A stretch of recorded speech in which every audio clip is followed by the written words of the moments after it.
اللهم صل على محمد وعلى آل محمد كما صليت على إبراهيم وعلى آل إبراهيم إنك حميد مجيد.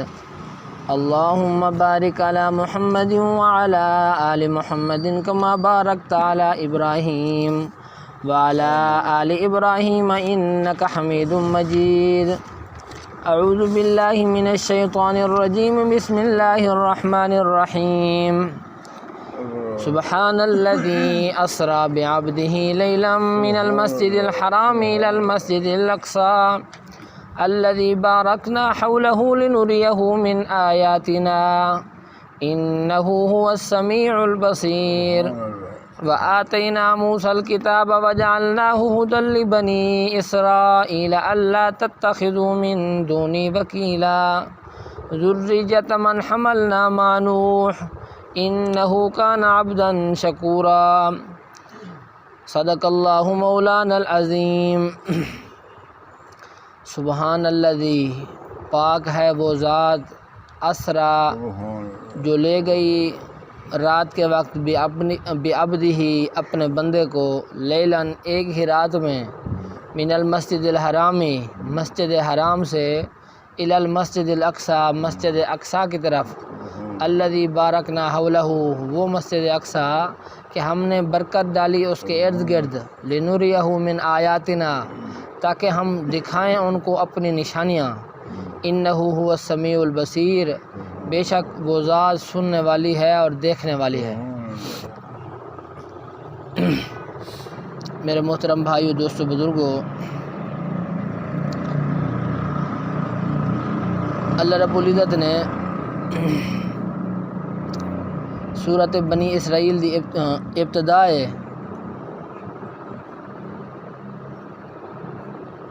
اسرائیل عبرانی زبان دا لفظ ہے، ان معنی تھی عبداللہ، اللہ دا بندہ.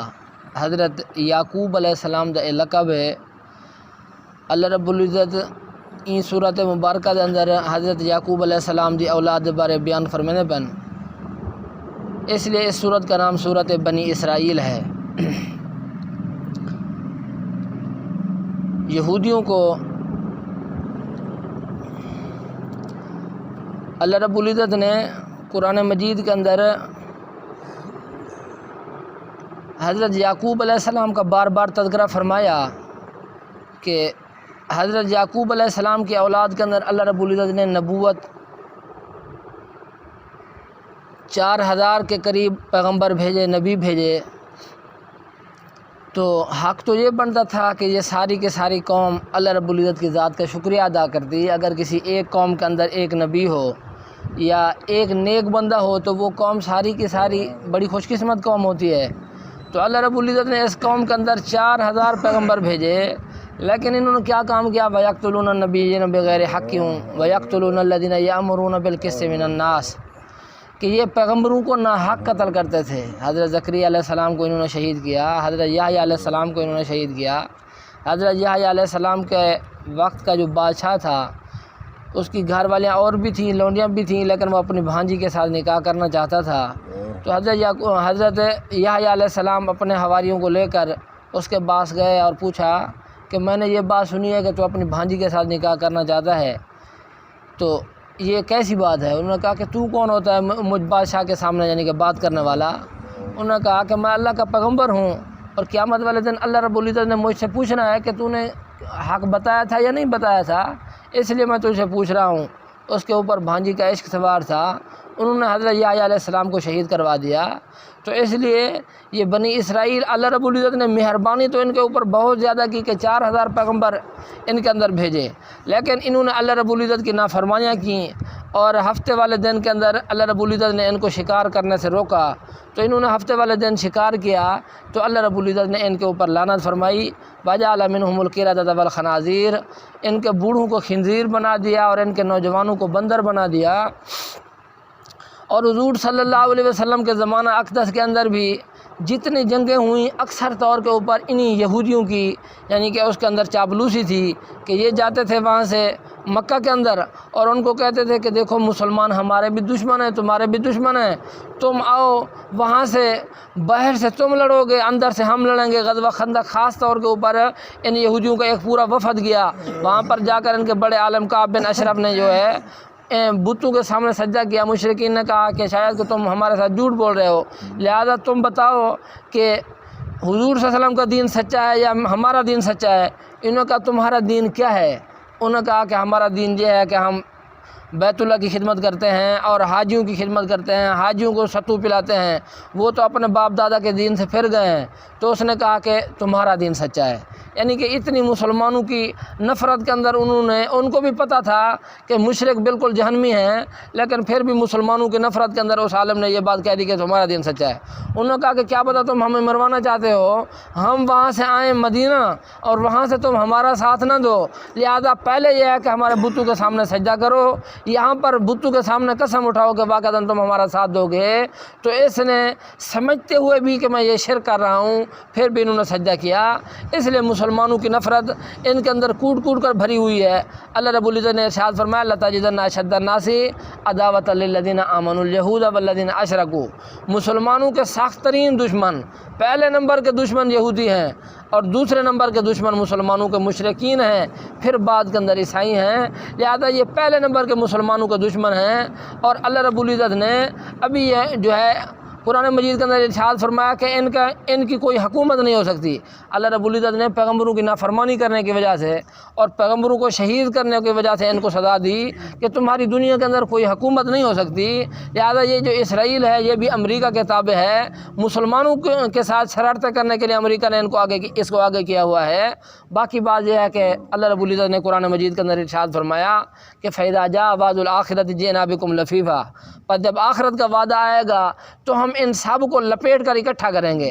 لہٰذا یہ اس لیے قیامت کا وعدہ ہے، آخرت کا وعدہ ہے، اللہ رب العزت نے یہودیوں کو ختم کرنا ہے، اس لیے یعنی کہ یہ سارے کے سارے اسرائیل کے اندر یہ جمع ہو رہے ہیں۔ اللہ نے ارشاد فرمایا سبحان الذی، اللہ کی ذات پاک ذات ہے، اسریٰ بعبدہ، جو اپنے بندے کو رات کے وقت لے گئی مسجد حرام سے مسجد اقصیٰ کی طرف۔ حضور صلی اللہ علیہ وسلم کے 3 بڑے معجزے ہیں۔ نبی کے ہاتھ کے اوپر جو خرق عادت، خلاف عادت کام ظاہر ہو اس کو معجزہ کہتے ہیں، اور اسی طرح ولی کے ہاتھ کے اوپر اگر کوئی خلاف عادت کام ظاہر ہو تو اس کو کرامت کہتے ہیں۔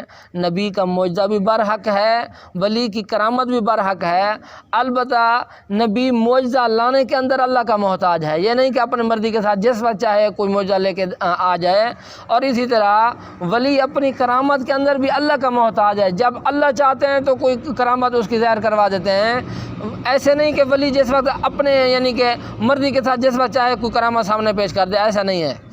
تو اللہ رب العزت نے حضور صلی اللہ علیہ وسلم کو اور تو بہت زیادہ معجزات عطا فرمائے، لیکن سب معجزوں میں سے 3 بڑے معجزے ہیں۔ پہلا معجزہ قرآن مجید کا ہے، معجزہ کہتے ہیں عاجز کرنے والی چیز، یعنی ساری دنیا اس کے سامنے عاجز آ جائے، تو اللہ رب العزت نے سب سے بڑا معجزہ حضور صلی اللہ علیہ وسلم کو قرآن مجید کا دیا کہ ساری دنیا اس قرآن مجید کے سامنے عاجز آ گئی۔ اللہ رب العزت نے قرآن مجید کے اندر چیلنج کیا کہ فاتوا بصورۃ مثلہ وادعوا شہداءکم من دون اللہ، قرآن مجید کی ایک صورت تم لاؤ اور سارے کے سارے اپنے خداؤں کو بھی، خود بھی، سارے اپنے دوستوں کو اکٹھا کر کے ایک چھوٹی سی صورت قل هو اللہ احد کی طرح، اذا جاء نصر اللہ والفتح، انا اعطیناک الکوثر کی طرح کوئی صورت لاؤ، لیکن اللہ نے ارشاد فرمایا تم ہرگز لا نہیں سکتے۔ معلوم ہوا یہ اللہ کی کتاب ہے اور حضور صلی اللہ علیہ وسلم کا معجزہ ہے۔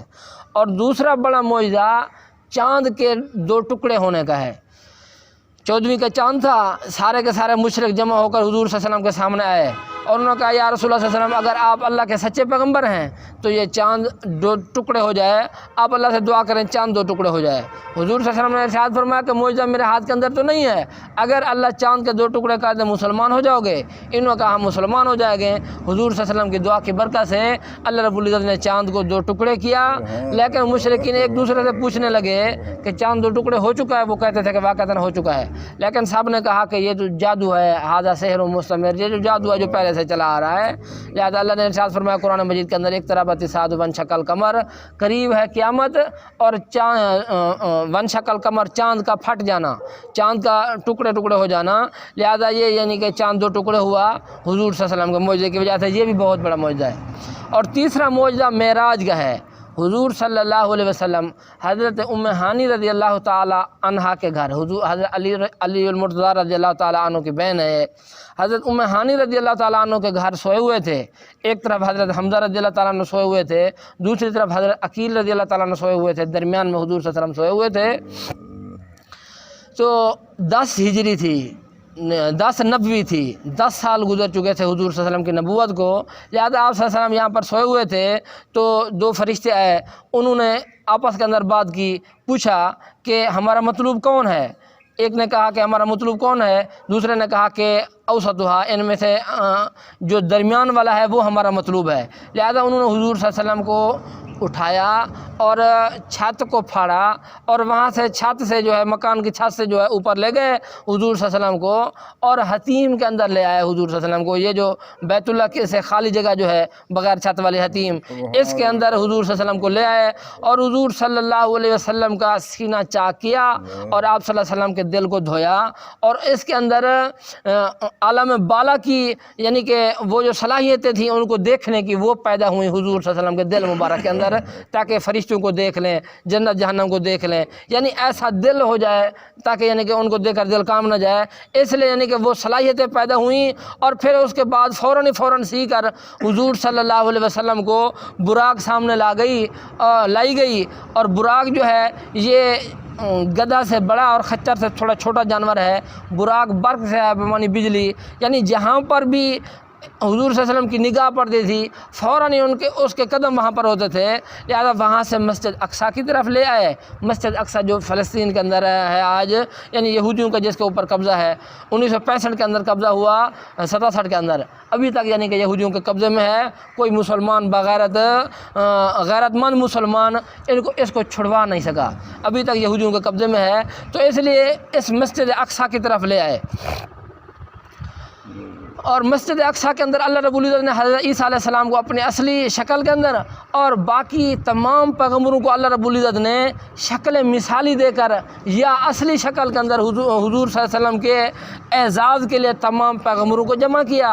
وہاں پر حضور صلی اللہ علیہ وسلم نے امامت کروائی، اس لیے حضور صلی اللہ علیہ وسلم کا لقب امام الانبیاء ہے کہ تمام پیغمبروں کی امامت کروانے والے۔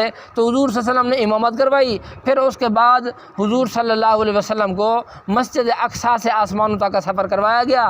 پہلے آسمان کے اوپر حضرت آدم علیہ السلام کو دیکھا کہ ایک بابا بیٹھا ہوا ہے اور دائیں طرف رخ کرتا ہے تو ہنسنا شروع ہو جاتا ہے، بائیں طرف رخ کرتا ہے تو پھر جو ہے رونا شروع ہو جاتا ہے۔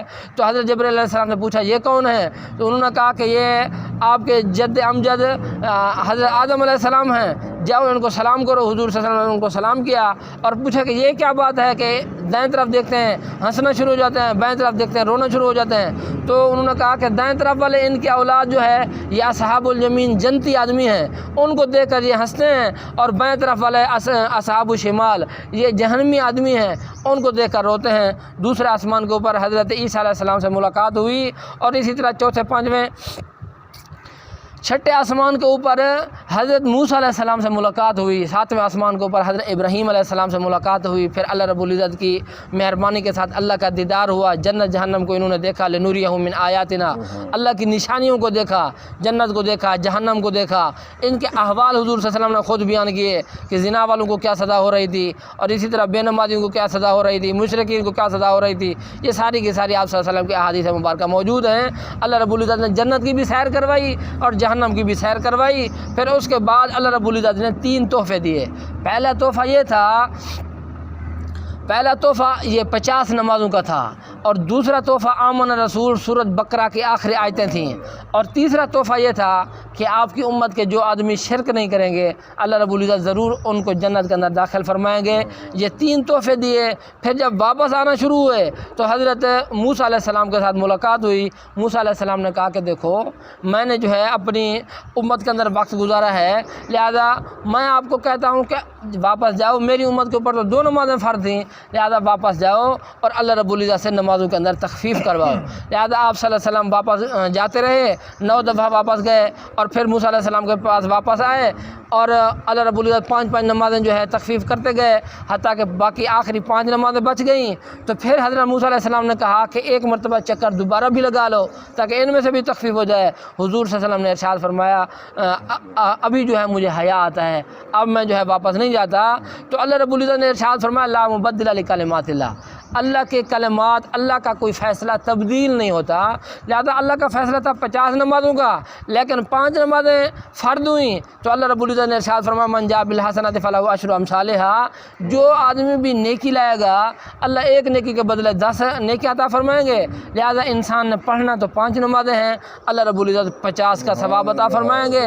حضور صلی اللہ علیہ وسلم معراج سے واپس ہوئے ایک ہی رات کے اندر، اور حضرت ابوبکر صدیق رضی اللہ تعالیٰ عنہ نے ارشاد فرمایا یا رسول اللہ صلی اللہ علیہ وسلم التمسک علی فراشک فلم اجدک، میں نے آپ کے بستر کے اوپر رات کے وقت کوئی تقاضا تھا، آپ کے بستر کے اوپر آپ کو تلاش کیا، لہٰذا میں نے آپ کو نہیں پایا۔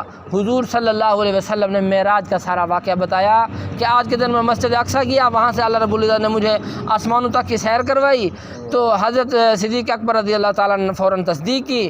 پھر اس کے بعد حضرت صدیق اکبر رضی اللہ تعالیٰ نے باہر جا کر اوروں کو بتایا کہ حضور صلی اللہ علیہ وسلم کو آج ایک ہی رات کے اندر جو ہے اللہ رب العزت نے آسمانوں تک کی سیر کروائی۔ تو مشرکین مکہ افواہیں پھیلانے لگے کہ دیکھو یہ کیسی بات ہے، 2 مہینے کا سفر ہوتا ہے اونٹوں کے اوپر اور حضور صلی اللہ علیہ وسلم ایک ہی رات کے اندر گئے بھی واپس بھی آ گئے، یہ کیسے ہو سکتا ہے؟ ہم تو 4 مہینوں کے اندر یہ سفر پورا مسجد حرام سے مسجد اقصیٰ والا طے کرتے ہیں، یہ ایک ہی رات کے اندر کیسے آ گئے؟ یہ ہم نہیں مانتے۔ تو لہٰذا انہوں نے نشانیاں پوچھنا شروع کر دی حضور صلی اللہ علیہ وسلم سے کہ اس کے دروازے کتنے تھے، روشن دان کتنے تھے۔ تو حضور صلی اللہ علیہ وسلم نے ارشاد فرمایا پہلے میرے ذہن کے اندر بھی نہیں تھا۔ جب انہوں نے پوچھی حضور صلی اللہ علیہ وسلم تھوڑا پریشان ہوئے تو انہوں نے کہا کہ دیکھو ابوبکر صدیق کو تو منوا لیا، ہمیں منوائے تو پتہ چلے۔ اللہ رب العزت نے فجل علی، حضور صلی اللہ علیہ وسلم ارشاد فرماتے ہیں کہ میرے لیے اللہ رب العزت نے بیت المقدس کو سامنے ظاہر کر دیا، مسجد اقصیٰ کو ظاہر کر دیا، میں دیکھتا رہا اور مشرکین کو بتاتا رہا۔ تو اللہ رب العزت حضور صلی اللہ علیہ وسلم کے اس معراج والے واقعے کو بیان فرما رہے ہیں، اور یہ معراج حضور صلی اللہ علیہ وسلم کا اسی جسد اقدس کے ساتھ ہوا، آپ صلی اللہ علیہ وسلم کے جسم مبارک کے ساتھ یہ معراج ہوا۔ اگر یہ خالی خواب ہوتا تو یہ تو عام آدمی بھی آسمانوں تک کا سفر کر لیتا ہے۔ لہذا اللہ رب العزت یہ جو ساری آیتیں بیان کر رہے ہیں اس کا مطلب یہ ہے کہ اللہ رب العزت نے حضور صلی اللہ علیہ وسلم کو جسم کے ساتھ ہی معراج کروایا۔ تو اللہ رب العزت نے ارشاد فرمایا پاک ہے وہ ذات ہر کمیوں سے، ہر نقص سے پاک ہے، یعنی اتنی لمبا سفر کس نے کروایا؟ اللہ نے کروایا، کوئی مشکل بھی نہیں ہے اللہ کی ذات کے لیے۔ اللہ کی ذات ہر نقص سے پاک ہے جس نے سفر کروایا اپنے بندے کو ایک رات میں مسجد حرام سے مسجد اقصیٰ کی طرف۔ الذی بارکنا حولہ، مسجد اقصیٰ وہ مسجد ہے کہ ہم نے اس کے ارد گرد برکتیں ڈالی ہیں۔ ایک تو باطنی برکت ہے کہ اللہ رب العزت نے وہاں پر 4000 پیغمبر بھیجے، تو لہٰذا یہ تو باطنی برکتیں ہیں، اور ظاہری برکتیں کہ سرسبز علاقہ ہے، اللہ رب العزت اپنی مہربانی کے ساتھ وہاں پر یعنی کہ خوب اپنا اناج وغیرہ اگاتے ہیں اور پھل بھی خوب ہوتے ہیں، لہٰذا ظاہری برکتیں بھی تھیں باطنی برکتیں بھی تھیں۔ لنوریہ من آیاتنا، سفر کرانے کا مقصد کیا تھا؟ تاکہ ہم دکھائیں ان کو اپنی بعض نشانیاں۔ انہ هو السمیع البصیر، بے شک اللہ کی ذات سننے والی بھی ہے دیکھنے والی بھی ہے۔ اللہ سے دعا ہے اللہ عمل کرنے کی توفیق عطا۔